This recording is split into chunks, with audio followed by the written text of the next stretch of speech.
عرب ممالک میں رہنے کا سب سے بڑا فائدہ یہ ہے کہ عربی زبان آ جاتی ہے۔ عربی زبان آ جائے تو کس حد تک قرآن سمجھ میں آنا شروع ہو جاتا ہے۔ عرب قرآن تو آپ ترجمے کے ساتھ بھی پڑھ سکتے ہیں، لیکن لہجہ آپ ترجمے سے نہیں سمجھ سکتے۔ لہجہ آپ کو عربیوں سے ہی سمجھ آئے گا۔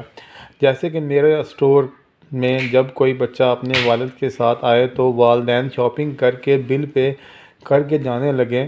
بچے جو مختلف شیلف کے سامنے کھڑے ہیں، میں نے یہ لینا ہے، میں نے وہ لینا ہے، باپ پہلے پیار سے کہتا ہے طلال یا ولد، آ جاؤ بیٹا۔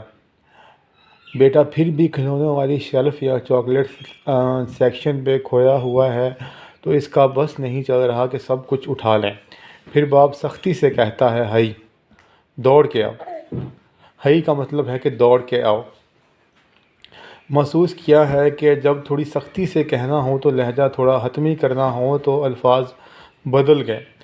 طلال کی جگہ ہئی آ گیا، اور طلال کے بعد پھر گنجائش ہے، ہئی کے بعد کوئی گنجائش ہی نہیں۔ ہئی کے بعد انکار یا ضد کی، پھر تو بچہ پٹے گا یا پھر اس کا باپ اسے چھوڑ کر نکل جائے گا اور گاڑی میں بیٹھ کر انتظار کرے گا کہ بالآخر آنا تو اس نے میرے پاس ہی ہے۔ اس طرح سارا دن میری دنیا کمانے میں لگے ہوتے ہیں، یہ لیں وہ کمائیں، یہ دیکھیں وہ دیکھیں۔ دن میں 5 بار جب حی علی الصلاح حی علی الفلاح کی آواز کانوں میں پڑتی ہے تو عربی سے نابلد لوگ کو سمجھ ہی نہیں آتی کہ یہ کون سا لہجہ ہے اور کس قدر سختی سے بلایا جا رہا ہے، اور اس حی کے انکار کی صورت میں کیا کیا نتائج بھگتنے پڑ سکتے ہیں۔ کبھی سوچا ہے ہم نے؟ نہیں نا۔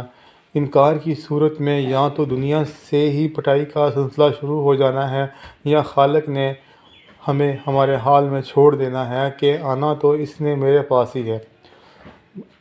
قرآن کی ایک آیت ہے، بے شک ہماری طرف ہی انہوں نے لوٹنا ہے، پھر بے شک ہمارے ذمے ان کا حساب لینا ہے۔